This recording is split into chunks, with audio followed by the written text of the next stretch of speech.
ফেরাউনের প্রাসাদ তখনও আলোয় ঝলমল করছে।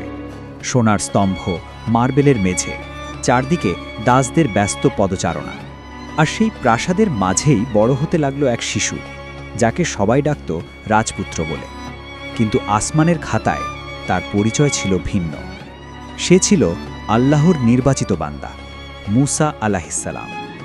মুসা বড় হচ্ছিলেন বিলাসে, কিন্তু তার হৃদয় ছিল ভারী। প্রাসাদের জানালা দিয়ে তাকালেই তিনি দেখতে পেতেন চাবুকের আঘাতে কুঁকড়ে যাওয়া মানুষ, রোদে পুড়ে যাওয়া দাসদের মুখ। তার বুকের ভেতর প্রশ্ন জাগত, এরা কারা? এদের অপরাধ কি? কেন এদের কণ্ঠে শুধু কান্না? আর আল্লাহ ধীরে ধীরে তার অন্তরে ঢেলে দিচ্ছিলেন হক ও অন্যায়ের পার্থক্য। একদিন, এক সাধারণ দিনে ঘটল এক অঘটন। মুসা দেখলেন এক মিশরীয় সৈন্য এক বনী ইসরায়েলি দাসকে নির্দয়ভাবে মারছে।